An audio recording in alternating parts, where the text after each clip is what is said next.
Welcome to Tilly's Trans Tuesdays. This week we interview author Mia V. Moss on their upcoming novel, The Heresy of Thieves.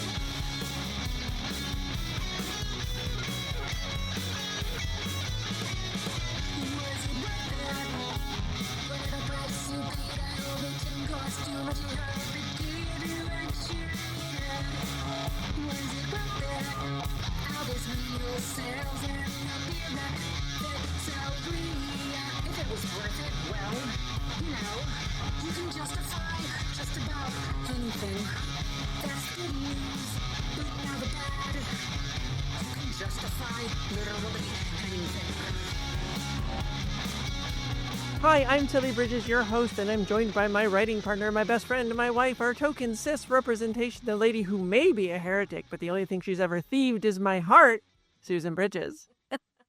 Hello. Wow, you worked hard for that one. Thank you. I tried. Our guest this week, as you might have expected from the spoilers in the episode introduction, is Mia V. Moss, a science fiction and fantasy author from the East San Francisco Bay Area. They are the author of the cli-fi noir novella My Ties for the Lost and the creator of the Breakfast Cereal, a food blog written from the perspective of a human settling on a new planet far from Earth.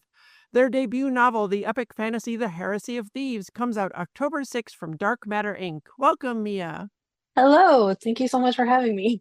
Yeah. Okay. So I need to ask you a little bit about this breakfast cereal blog because I went and read some of them and they're these little short posts and it is such a fun idea. Where did you get that from?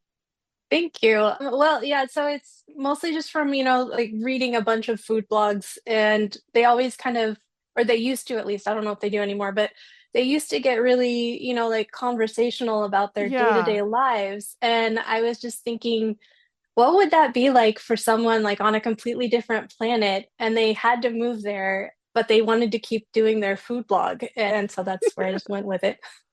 It's so fun and it's just got this great whimsy to it. So I think it's really, really cool. Thank you. Thank you very much.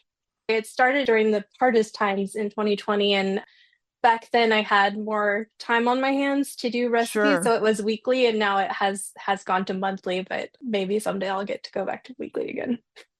Yeah, we all had a lot of time on our hands back then. So Yeah. relatable. Okay, well, I find this answer varies a lot for non-binary folks. So I want to get your thoughts. Do you feel like you had a transition? I think I did, and it was a gradual one though, and Sure. I actually didn't even really consider it until like in those terms until last summer. I was out at Burning Man with I lead a camp we're called Space Goats, and some of our campers we had non-binary, we had trans, and a lot of them were from the San Francisco Bay Area too, and we were like just getting to know each other, and one of them asked me, when I said I was non-binary, and they were like, "Oh, do you go to the trans nerd meetup that Charlie Jane Anders does in San Francisco?" Yeah. And I was like, yeah, and my default was like, well, that's not my space. I don't want to take up space for other people. And then I was like, wait a minute. And that was like the moment where I was like, wait. So, and then after that, I did give it a lot of thought, and I realized that like I kind of, in general, with how I perceive myself and in public, I do tend to be kind of try to not intentionally, but just I think as like a residual form of masking. I'm pretty stealth about it. Like people will have known me for years and not realize like my orientation, for instance, and then, show up with a female presenting person as my date to something. Not anymore, I'm married now, but like in the past, and they'd be like, I had no idea. And so like I'm just generally very stealth. And so with the non-binary thing, I started out like my pronouns are she, her. And then it was like, actually on Zoom, I'm just going to change that to she, they. And then later on, okay, I'm just going to flip those. And now it's they, she. And so it just kind of like gradually goes into non-binary land. Yeah. So it's a journey for all of us. Yeah. Yeah. And I think what you said is really important because I think so many of us do this sort of self gatekeeping. Like that trans meetup is not for me. I'm obviously not one. And it's, I don't know. Society trains us to do that to ourselves, but you're trans if you say you are and you are trans enough. Everyone is. So it's like, have you gone to those meetups with Charlie Jane? I haven't yet, but I want to. I don't go and that it's not because I no longer feel like, oh, I shouldn't, but just because I tend not to go to a lot of meetups. I need to force myself out of the house more. So I do. I Sure. want to go. Yeah, I see her posting about those all the time, and I'm always upset that, we're in LA, so I'm like, I can't drive up there just for a 3-hour afternoon trans meetup, but that would be so fun. I really want to go sometime. Yeah, they sound like a lot of fun. I feel that though, what you were saying about like, it's just kind of easier to be stealth because like, I feel like that stood in the way of me exploring my queerness for a long time because like, I looked like I was in a hetero marriage for a long time. Before I transitioned, yeah. So it was like, well, I mean, I know I'm queer and that's all that's important. And, I think it did kind of stand in the way. Well, a little bit. I feel like you felt at the time that it was keeping you from feeling part of the queer community. It certainly felt that way for me before Definitely did. I felt like Yeah. not accepted and like I Sure. remember one time we went to a queer restaurant and I felt like someone looked at us like we didn't belong there and I was just like, oh. Yeah. People like to make a lot of judgments. So I felt like, okay, this isn't my space. I shouldn't be here. Yeah. And that was hard for a long time. Sure. Yeah, I've had exactly the same kind of experience. Like, especially, so I went to high school in the late 90s, and, like terminology and stuff was, I mean, it was there, but it was kind of understood a little differently. And Yeah. my first partner in high school, I dated a girl before I ever, and kissed a girl before I ever dated and kissed a boy or anything like that in those times. And I went fortunately to an amazing it was like an arts magnet academy thing. It was still a public school, but like you had to apply to go there and it was a bunch of weirdos who did art and wore capes and it was so much fun. Amazing. Yeah, but like the minute like I identify as pansexual at the time and I oftentimes use bisexual and pansexual interchangeably because it's stuck in my head as like bi, but like at the time, I was attracted to both, and it's high school and confusing, but like the minute the people way more comfortable with their sexuality at that time than I ever was were like, "Oh, you date girls, so you're a lesbian then." And then I was like, "Well," and I started dating a boy, and they're like, "Well, you can't call yourself that because you're dating a guy, so you're straight actually." And like there's like a lot The of bi little erasure. boxes. Yeah, the bi Yeah. erasure and the boxes. And I did like, I felt a lot of times like I just like not I didn't want to take up space like because I, wasn't obviously queer Yeah. or queer enough, I felt a lot of the times. So I just kept out of those spaces. Yeah. It's sad. Definitely heard bi is just gay in training. Oh, yeah, yeah. We all have to stop Yes, policing ourselves and each other. It's bad actually. It is. It it's really is. bad. Yeah. Okay, well then for you, what has been the best thing about transitioning? Being able to just like really more openly be honest about myself to myself, Yeah. it's a huge part. Yeah. I felt for a long time I didn't realize how much I was masking in social situations until, like I just it took a lot. And even when I started realizing that's what I was doing, my default, like as soon as I started hanging out with someone I didn't know or wasn't very comfortable with, because we didn't know each other, the mask would come right back on and I wouldn't even realize it. And Yeah. so now like being openly stating like I'm non-binary, like it just feels like that's kind of internally setting that like level in for myself. Like you don't the mask has been off, so don't worry about it anymore. And that's been honestly the greatest part, I think, is just being able to be openly myself with other people. Yeah, I love that because I feel the same way. Like I always hated to be perceived as the person that I wasn't, but then it was especially because I would have to put on that mask and that costume and perform. Oh, you're expecting a dude here. Now I've got to be all dude-like so that you don't suspect, and I don't suspect to myself that I'm not a dude. And yeah, it was just, it took so much Yeah. mental energy and effort. It was exhausting. Yeah. Yeah.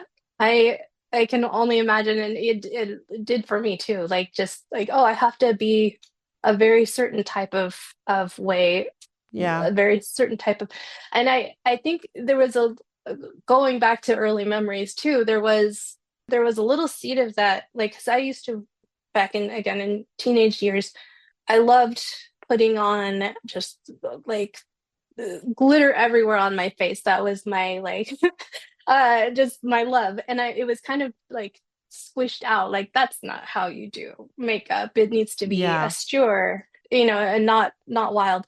And I remember going to a party once and I had just gone all out with how I truly wanted to be. And some a guy, a student, he looked at me and he was like, well, Boy George looked like a woman too, so you're fine. And he meant it as an insult. And there was this like weird mix of like feeling embarrassed and scandalized that I had failed to perform femininity enough. sure. And then like also like, okay, well that also was a little validating actually. Yeah, it's that feels kind of similar to the thing where like I got a lot when I was a kid that boys would be like, "Oh, you're so gay." And it's like I was always exclusively attracted to women, which didn't make sense to me, but now the joke's on them because I am very gay, just not in the way they thought. So, It's okay. true though, I feel like I'm still figuring out my personal style and way I want to express myself, and Sure. the like and buying feminine things but having like a more masculine haircut, like the juxtaposition of things, which I've always enjoyed in Yeah. many contexts, and figuring it out as I go, and it never ends, I guess. No, it never Yeah, ends. It's a lifelong journey. And absolutely. some glitter. Some And glitter. some glitter. I like Yay. glitter. Okay. Well, then on the flip side of that, what has been the worst or maybe most difficult part of transitioning for you? The worst probably was just kind of like the like having an internal expectation, like, oh, some people are going to take this the wrong way, and like, Yeah. or like not approve, and then having that actually be true. And then it's like, I mean, when your internal little guardian tells you those things, it's trying to protect you, of course, but then for that to actually happen, it's like, okay, well, great. And so you really like just learning who is safe to be open around and who isn't might Yeah. not always be the people you think. So Yeah, that is tough. I feel like, especially early on for me, I felt like, especially if I was meeting new people, I had to overperform femininity, and that was yes, at the time when I was still trying to figure out how femme I wanted to be, and I wasn't really sure, and so it's really rough to deal with those expectations that again, it feels like it's just more gatekeeping, people expect this, so you better do it or it's going to be weird and they might be mean to you, and it's like nobody should have to think like that, it's terrible. 100%. Yeah. All right, before we get into talking about your book, do you want to let folks know where they can find you online after listening? So my website is magicrobotcarnival.com, and that So is also good. my Blue Sky handle. Thank you.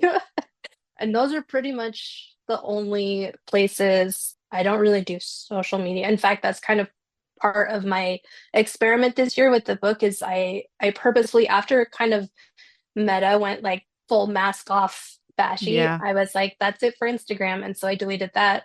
I don't have TikTok. I don't have any of those. I don't have Facebook, definitely. And so I'm kind of keeping a journal of what it's like to debut a novel with like basically no social media presence whatsoever. And we'll see how that goes. All right, so let's talk about that upcoming fantasy novel, The Heresy of Thieves. Do you want to give listeners a pitch for it? Tell them what it's about? So yeah, so The Heresy of Thieves is the first book in the Spellfall trilogy, and it is a queer epic fantasy featuring multi point of view characters, messes, really, wielding sacred power accessories on a road trip through three kingdoms, which are in shambles after all magic stops working. And just for representation, I would say this book has everything.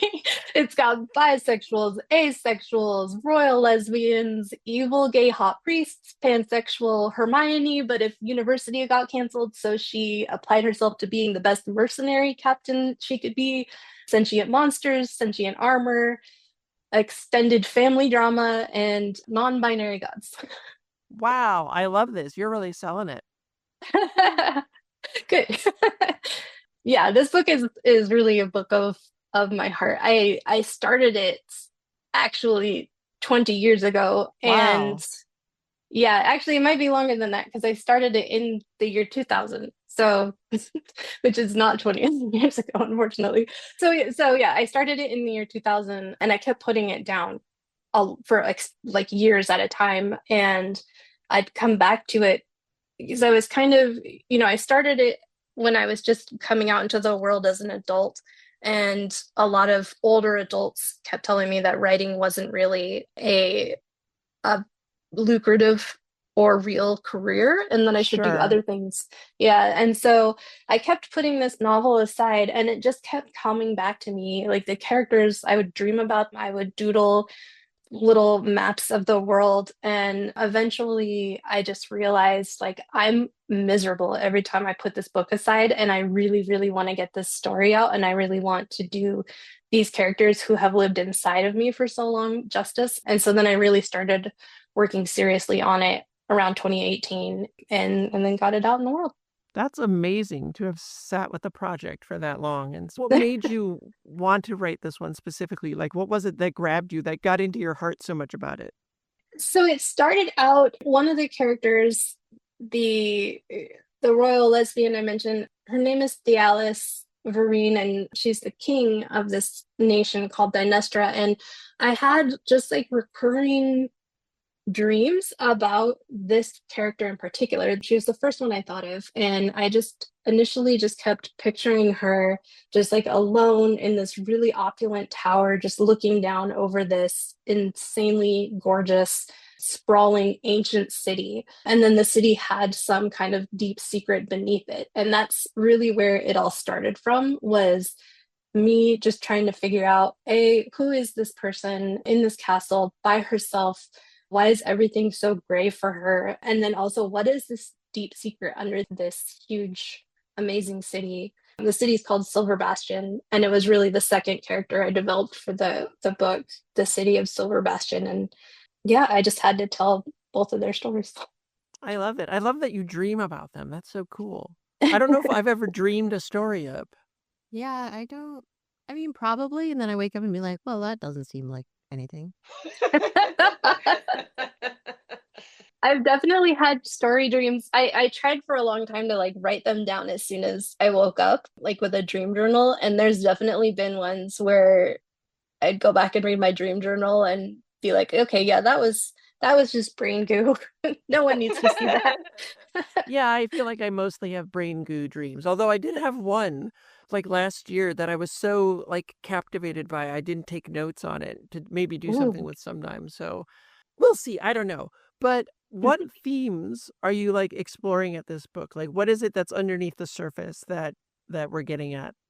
The biggest theme I think that kind of comes through the whole book is, you know, who gets to decide who is suffering for the greater good and who gets to decide what the greater good is. I And love that.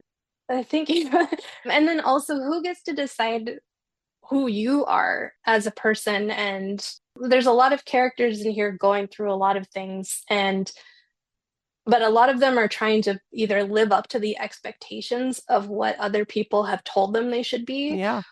or are actively trying to figure out some way to get out of that trap. I love that. That's like that's isn't it our work that we do so much of the time. It's a bit, yeah, it's similar. Yeah. That's Nice, right up nice. my alley. Ooh, I'm so excited. Thank you. So what drew you to like fantasy and genre writing? I have just fantasy really was my biggest avenue of escape as a kid. I did not Sure. have a great childhood, but Same. yeah, Relatable. but yeah, I was like, my parents, though, they didn't really care. They were like, they just wanted me to read. They wanted all of us to, I have two siblings. They just wanted all of us to read. And even though they were weirdly, like, really controlling about what we saw on television or movies or listened to for music, for books, they just didn't really seem to care. It was like, just go to a library and get books. And Aha, so, loophole. yes, that was my way. They never checked what books I was reading. And so, yeah, I voraciously read as much fantasy as I could. Does it like have you written in other genres? Is there a difference for you like between fantasy or like sci-fi or horror or even something that's not genre? Because I find for me like I can write non-genre stuff and we have a graphic novel that's non-genre that's coming out, but like if you're asking me, the first thing I'm going to do is dive into sci-fi. I just feel like that's where my heart is. So, Yeah, I don't know. I've tried to, especially when I was in college and it seemed that everybody was writing non-genre. I tried my best to write literary only, yeah. and I just couldn't, like, my mind just couldn't really wrap to it or adhere to it. But I like writing sci-fi a lot too. My novella is sci-fi, and I really, really enjoy writing in that world. But I do think the story itself just sort of takes it in one direction or another when I start kind of thinking of it. Yeah. Like the My Ties for the Lost, that book started, I was just browsing some like fashion stuff online. I love fashion. And I had come across an image of like a very high concept underwater breathing mask for like diving, but it was like all crazy, like the shape of it was very futuristic, and I think it was had like crystals or something on it. And the first thing I thought was like futuristic high-tech mermaids wearing these like haute couture mermaid tails and face masks and everything. And then that kind of blossomed out into like a society of very wealthy people living out these crazy post-apocalyptic Bioshock lives under the water in the location where their ancestors had sunk their yachts kind of ritualistically. And then that blossomed out into like a huge discussion about social inequity and economy and climate and everything. And so just that one mask, though, that when I saw the image, my brain was just like, this is sci-fi. And then in other stories, I'll come up with a concept will stick in my brain and it will just automatically go straight towards fantasy. So yeah, I guess it depends. Yeah, I love that though. That's the same thing I think that happens with me. Like I get an idea or I see something that sparks an idea, but my brain will immediately take it to sci-fi. Like what's the sci-fi version of this? And oh, what if it was like this? We could get a whole story out of it. And I don't know. I feel like my brain just wants to go genre all the time. And if Yes. I have to pull myself back to make it not in a genre. Do you listen to the Articles of Interest podcast? No, but I'm writing that down. You should write that Articles down. of interest. You are going to love it. A live recommendation Excellent. from my co-host. Yes, it's about the history of fashion, and there's all sorts of weird stuff, and there's so many episodes. Enjoy. Excellent. Thank you, thank you, thank you. I'm very excited. So did you always want to be a writer? Like, how did you get into it? Yes, I always wanted to be a writer, but I wanted to be a lot of things too, but Sure. writing did always kind of come back around as number one. And I got a little bit of taste of it very early on in fifth grade. I had written a short story about my cat, whose name was Trillian, and the neighbor's cat, whose name was Stinky. I wrote like a whole portal adventure about these two cats going into another world and like exploring. And my teacher at the time loved it so much, she had me do a reading in front of the class, which at the time was very embarrassing, but because it was, I was being singled out, like in a positive way, but my brain didn't see it Yeah, that way. But right. that felt really good to have a story that I had written from start to finish and actually like lauded and pointed out as like, this is good. You should keep doing this. So yeah, so always.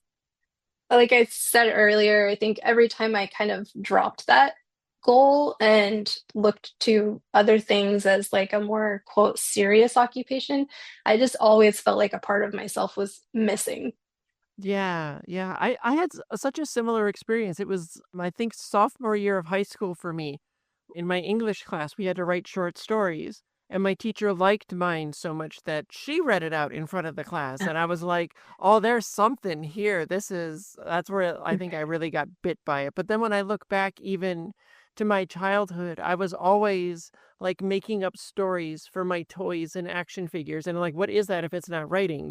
Oh, here's these Yes. characters, here's a story for them, and I'm going to play it out. So I think it's always been with me too. And when I'm not writing, if I'm not writing or creating something, I just feel a little bit dead inside. So it's like Yeah. yeah, I have to do it. It's in your DNA. It's got to get done. It Yeah. is. Yeah, yeah. Did you have trouble finding a home for this book, especially as like part one of a trilogy? I did. I kept track of all the rejections. I was rejected 124 times, I think. I'll have to look up the number. It was Wow. definitely, yeah, Yeah. it was in the three digits, mostly from agents. And then I kind of once I gave up on agents, then I started checking the small presses to see. And a lot of them, unfortunately, like the small press world, it's kind of like a little matter of timing too. Like there were some that I think I might have tried, but they were like closed indefinitely or like closed for the next 6 months or something like that. So Yeah. there was some, it was kind of tricky to navigate through that world of just even finding a place that would accept submissions.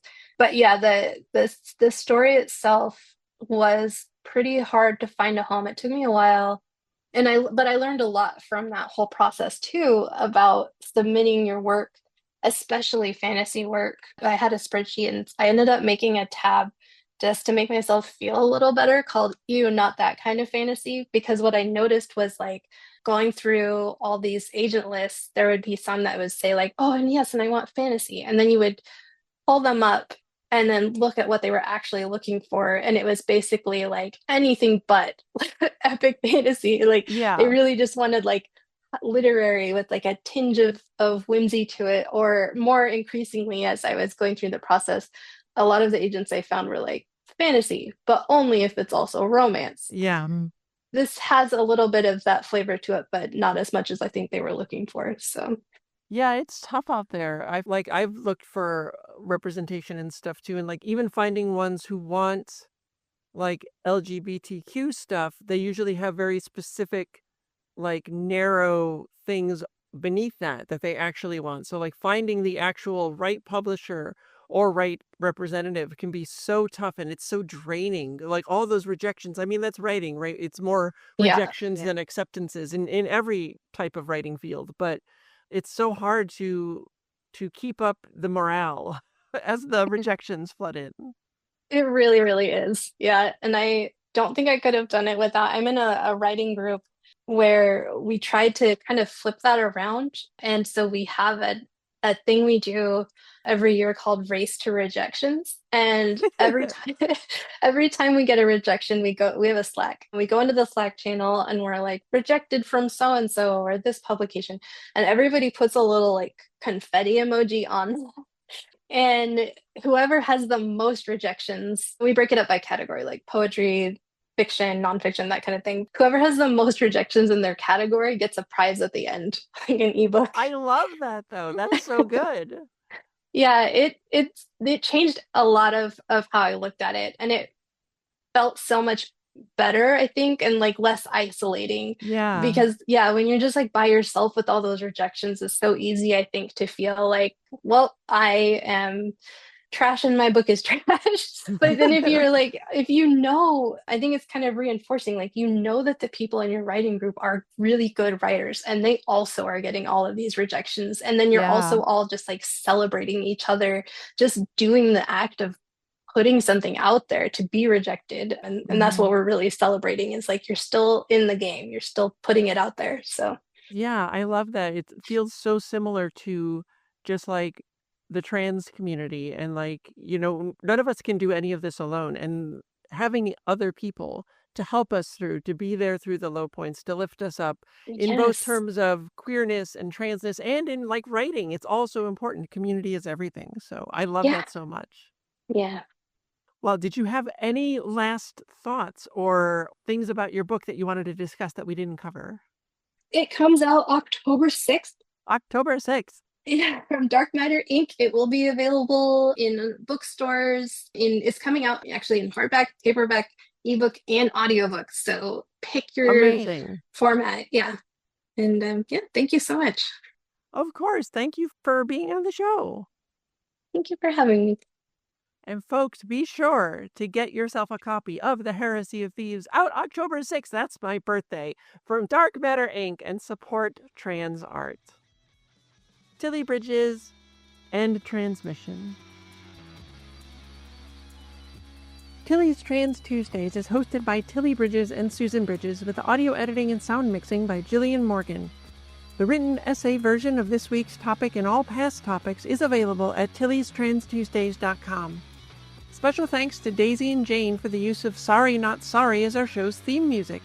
Please stop by and show your support at daisyandjane.bandcamp.com and soundcloud.com/daisyandjane. You can find me at Tilly Bridges on Blue Sky, on Mastodon at Tilly Bridges and Mastodon.social, and on Insta at Heck Yeah Tilly Bridges. And you can find Susan on those at Susan L. Bridges. You can find Jillian at Audio Jillian on Blue Sky. You can join the Tillyverse Discord server by following the link at the very bottom of TillysTransTuesdays.com. We hold regular watch parties for the Matrix films and other trans movies, where I do a live Q&A, and it's blossomed into a wonderfully supportive, compassionate, kind community of friends. We'd love to have you join us. If you'd like to keep up with all the writing that Susan and I do, you can sign up for our newsletter at birdguestbroadcast.com. Signed copies of our comics and my book, Begin Transmission, The Trans Allegories of the Matrix, are available on my coffee shop at ko-fi.com/tillybridges. If you're listening on YouTube, it's so cliche, but please like and subscribe and take a few seconds to leave a comment. Those feed the algorithm and helps the show be found by so many more people. If you're listening on other platforms, ratings and reviews help just as much, and I'd certainly appreciate them. Thank you for your support. For more information, visit pendantaudio.com. Thanks for listening.